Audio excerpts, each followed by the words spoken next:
Yon mga masters, bali 8 videos, araw-araw tuwing umaga na po tayo mag-a-upload.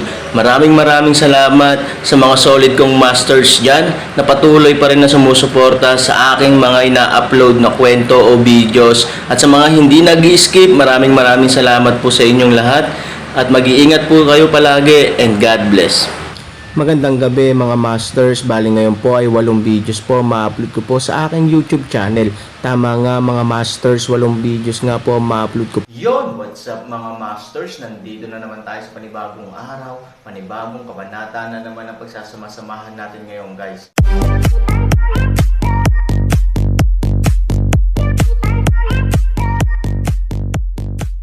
Bali mga masters, kung bago ka pa lang po sa aking YouTube channel, please click the subscribe button, lalong-lalo na po yung notification bell guys, para maging connected pa rin tayo sa isa't isa at maging updated kayo sa mga susunod ko pang video. Bali mga masters, bago natin umpisahan ng kwento ay mag-shoutout po muna tayo para sa mga solid nating tagapakinig. Shoutout kay Chris Abanador at shoutout kay Romy Alterejos. Yun na nga mga masters, no? Bali hindi na ito patagalin. In 3, 2, 1, let's go! Mga master, 8 video na ang mapapakinggan nyo everyday, 4 sa umaga at 4 sa gabi. Salamat mga master. Is this the wonder baby found in the frigid? God, what is it? Kahit nakaimpake ito sa isang kahon, nararamdaman ko ang hininga nito. This breath is too damn strong. No, what on earth is this? Nakangiti at kumakaway ng kamay, binuksan nilang Yu ang gintong kahon. Sa loob, ito ay isang makulay na itlog. Pero bagamat isa lang itong itlog, mararamdaman ng lahat ng naruroon ang mahiwagang enerhiya ng itlog na ito. Lahat, ang karaniwang hari ngayon ay ang batang alagang hayop ng gintong hayop na si Tianlo, ang Panginoon ng napakalamig na lupain. Ang panimulang presyo ay 10 milyon. Ito ay hindi lamang dahil sa mataas na presyo, ngunit dahil din sa hitsura ng Tianlushan, isang mataas na antas ng hayop, sa auction house. Ang hayop na ito ay ang hari ng napakalamig na mga rehiyon. Ito ay kasing ganda ng tigre, may ulo at buntot ng dragon. Mayroon itong 2 sungay sa ulo at 2 pakpak sa likod. Parang ginto at jade ang balahibo nito. Sinasabi na kung ang halimaw ay nakikipaglaban sa kanyang Panginoon, maaari nitong tawagin ang hangin at ulan, at ang 4 na matutulis na kuko nito ay mas makapangyarihang kasangkapan upang masira ang kalaban. Kung ito ay pinagsama sa kanyang amo, maaari itong matakpan ng mapalad na liwanag, upang matulungan ang kanyang amo na mabilis na makabangon mula sa lahat ng uri ng pinsala. Ngunit ang halimaw na ito ay kumakain ng ginto, pilak at alahas. Mahirap talagang linangin ito. Kalimutan mo na ito, ibibigay ko ito. Maaari mo itong paglaruan. Alam ng ilang tao ang tungkol sa halimaw na ito at piniling isuko ito kaagad. Bagamat malakas si Tianluho, kailangan niya ng maraming pera para suportahan siya. Para sa mga hindi partikular na mayaman, nakakalungkot na sumuko. Ngunit mas maraming tao ang pinipili na manatili dito, dahil ito ay isang gintong hayop. Ang ganitong bagay ay maaaring matugunan ngunit hindi hinahanap. Pagkatapos ng lahat, sa mundo ng lahat ng direksyon, ang pagkakaroon ng isang mahusay na banal na kawal o isang mabuting banal na hayop ay ang pinakamalaking pag-unlad para sa sinuman maliban sa kanyang sariling paglilinang. Sa oras na ito, mas nasasabik si Bailinger at hinayla ang braso ni Zhou Xiao. Zhou Xiao, kailangan mong tulungan akong ibagsak ang batang ito. Hindi ka ba nakinig sa iba? Gamit ang halimaw na ito, makakatakas ka kahit na ikaw, may mababang mga nagawa kong isang araw. Ay makatagpo ako ng anumang panganib, hindi ba ako nito mapoprotektahan? Ang unang shot ay 10 milyon, na hindi isang maliit na halaga. Kahit na para sa karamihan ng mga aristokrata, ito rin ay isang malaking halaga ng pera.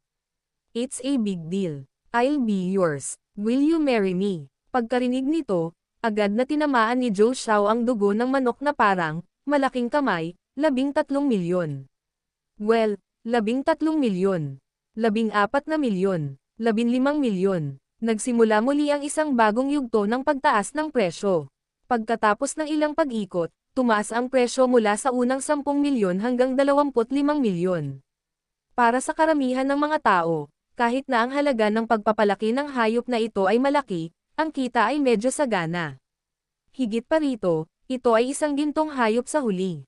Alam mo, Sa mundo ng lahat ng direksyon, ang isang pulang hayop ay napakabihirang, at ang gininto ang hayop ay mas hindi maiisip. Ngunit nasaan ang halaga ng pagpapalaki ng halimaw na ito? Higit sa lahat, ang panganib. Itlog lang. Ito ay isang malaking hindi alam kung maaari itong mapisa. Kung hindi ito mapisa, ito ay katumbas ng higit sa 20 milyong yuan na nadudurog sa tubig. Pangalawa, dahil ito ay isang itlog, ang pinagmulan nito ay hindi alam, at maaari itong humantong sa ilang mga hindi kinakailangang panganib. Ito rin ang pangunahing dahilan kung bakit biglang tumitigil ang gintong hayop. Nang umabot sa 25 milyon. Ang 25 milyon ni Zhou Xiao ay patuloy na huminto sa unang pagkakataon, ngunit bago ang pangalawang pagkakataon, muling tumunog ang tunog na nagdulot kay Zhou Xiao ng mga bangungot sa buong gabi. 37.5 milyon. Nagsisigawan ang mga tao. Ang boses na iyon, na parang huli na, ngunit hindi nawawala. 40 milyon. Ikaw. Dumudugo ang utak ni Zhou Xiao. Talagang hindi niya alam kung ano ang nangyayari. Okay, gusto mo bang maglaro? Makikipaglaro ako sa iyo, malaki, 100 milyon. Panipi, ang buong madla ay nagkakagulo. Humingi si Zhou Xiao ng 100 milyong yuan. Okay lang na bumili ng isa pang gintong hayop sa presyong ito, ngunit halatang hindi sulit ito. 150 milyon. Longyu na dulo, sa oras na ito biglang malamig na boses ngunit paraan. Nanghina si Zhou Xiao at natamba sa kanyang upuan. Ito ay 150 milyong yuan. Hindi na siya makapagbid pa dahil ang ari-arian ng kanyang pamilya ay naibenta lamang sa halagang 200 milyong yuan sa pinakamaraming halaga. Paano siya magkakaroon ng lakas ng loob na dagdagan ito? Mayroon bang mas mataas sa 150 milyon? 150 milyon sa unang pagkakataon, 150 milyon sa pangalawang pagkakataon, 150 milyon sa ikatlong pagkakataon, deal. Habang mahinang kumatok si Langyu, alam ni Bailinger na tapos na ang sitwasyon. Tumayo siya mula sa kanyang upuan at sinabing, Zhou Yingtian, alam kong wala kang pinagkaiba sa basurang iyon. Wala na ako. Sakto nang tumalikod si Bailinger para pumunta ay biglang sumugod si Langyu mula sa ilalim ng stage at mabilis na pumunta sa gilid na ito. Bahagyang natigilan si Bailinger. Napatingin siya kay Langyu na parating. Mahirap bang magtagumpay? Nang makitang yumoko si Langyu sa harap ng Aaron, natigilan si Bailinger. Ibinuka rin ni Zhou Xiao ang kanyang bibig, at ang iba pang mga bisita sa gilid ay nagmulat din ng kanilang mga mata. Langyu, nababaliw ka na ba? Alam mo ba ang ginagawa mo? How dare you kowtow tae basura, Zhou Xiao said. Bahagyang tumalikod si Langyu at malamig na tumingin kay Zhou Xiao. On weekdays, in face of this distinguished mga bisita, si Langyu ay dapat magkaroon ng malaking paggalang, ngunit ang paggalang ay hindi nangangahulugan na maaari siyang kumilos ng walang ingat, lalo na sa harap ng Aaron. Itong panauhin, mangyaring magsalita ng mabuti, kung hindi, ako ay magiging bastos sa iyo. Nang marinig ito, ang pangit na mukha ni Zhou Xiao ay mas nagalit sa oras na ito. Siya ay labis na nagalit nang siya ay ninakawan ng lahat ng uri ng mga tao ngayon, kahit na ang isa sa mga auctioneer ng kanyang ina ay naging masungit sa kanya, na nagpawala ng mukha kay Zhou Xiao. Nang tinapik niya ang upuan, nagalit si Zhou Xiao, ano ang iyong saloobin, Langyu, alam mo ba kung sino ako? Isang saloobin kapag kilala mo kung sino si Laozi. Sinasabi ko sa iyo, Langyu, humingi ka kaagad ng tawad sa akin, at hindi ko alam kung ano ang ginagawa mo sa basurang iyon. Dapat kang maging magalang sa isang basura, galit na sabi ni Zhou Xiao. Zhou Xiao, imposibleng humingi ng tawad. Kung mayroon kang anumang kakulangan sa ginhawa, maaari mo lamang hikayatin na hawakan ito. Kung hindi, ano ang maaari mong gawin? Ano ang ibig sabihin nito, Longwu? Hindi na ito mahawakan ni Zhou Xiao, at hindi na niya ito maisabit sa kanyang mukha. Ngunit nakangiting sinabi ni Langyu, "Don hindi mo alam ang ibig kong sabihin. Sasabihin ko ulit sa iyo, Mr.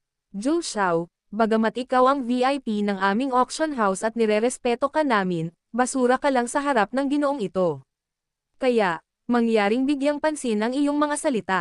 Kung maglakas loob kang magsalita muli ng bastos sa ginoong ito, ipapaiyak kita kaagad." Panipi, sa sandaling lumabas ang mga salita, ang mukha ni Zhou Xiao ay namutla, at isang grupo ng mga manonood ay nagkakagulo.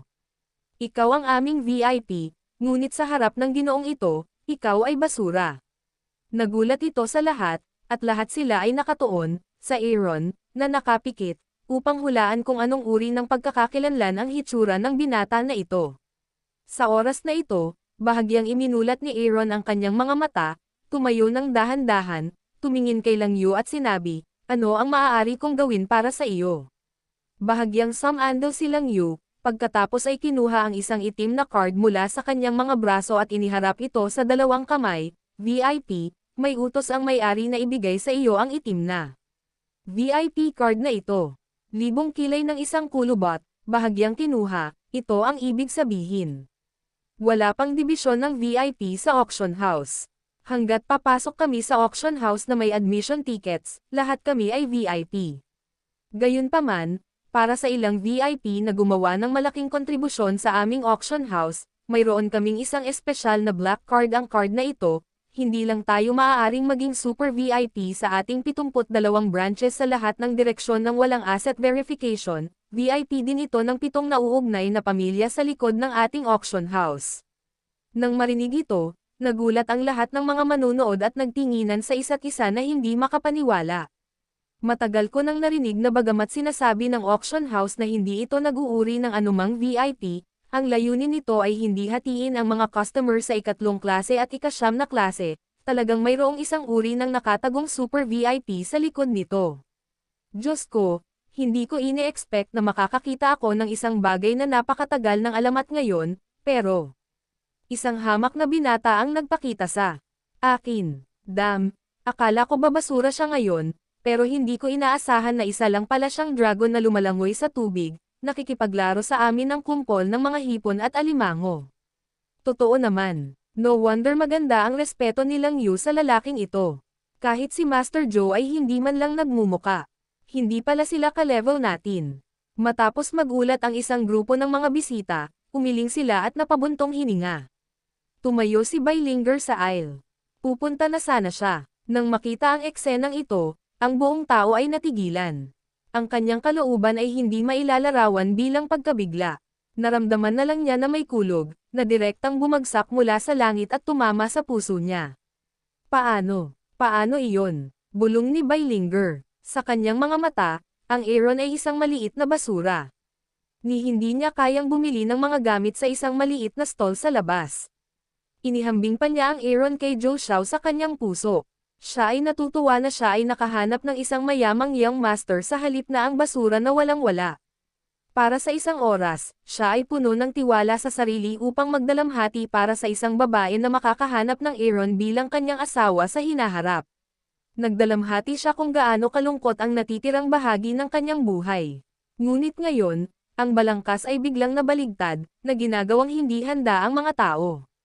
Ang basurang iyon ay ang nakatagong black card VIP sa auction house. Taas baba, pangungusap, hindi ba black card lang? Lang Yu, iyon ba ang pagkakaiba mo sa akin at sa kanya? Sinasabi ko sa iyo, maraming pera ang aking Panginoong Joe, at ako na ang bahala sa isang maliit na itim na card. Kapag Joe Xiao nakita niya ang basurang pinipigilan niya, bigla siyang nagpalit at sumakay sa ulo niya. Kasabay nito, nainggit siya sa mga tao sa paligid niya sa paghanga nila sa Aaron, at biglang sinabi. Nang marinig ito, hindi maiwasan ni Bailinger at ng lahat ng audience na tumingin kay Joe Xiao. Si Bailinger ay nagkaroon din ng pag-asa para kay Joe Xiao sa huling pagkakataon. Pero sa mga sandaling ito, nakangiti lang si Lang Yu at hindi man lang nagkomento, Lanyo, hindi mo ba ako naririnig? Kung gusto kong makakuha ng black card, bibigyan kita ng presyo. Nagkunwaring matigas si Joe Xiao at sinulyapan si Lang Yu. Walang magawang umiling si Lang Yu. Joe Xiao, natatakot ako na mayroon kang hindi pagkakaunawaan tungkol sa aming Black Super VIP card. In terms of your status, I'm afraid you are not qualified to handle it. May pera ang Joe family of Lauso. Kaya niya itong basura. Dare you say I'm not qualified? Siya. Tumingin si Lang Yu kay Aaron at umiling. Sa puntong ito, ang isang katulong ay mabilis na tumakbo mula sa background, ang kanyang kamay, na may hawak na isang piraso ng papel at panulat. Nang hindi sinasagot si Joe Xiao, Kinuha nilang Yu ang papel at panulat at sinabi sa Aaron, VIP, ito ay isang listahan ng lahat ng mga item sa auction. Mayroong 73 item, kabilang ang 24 na kayamanan at ang hari ng auction na ito. Ang kabuuang halaga ay 470 milyon yuan.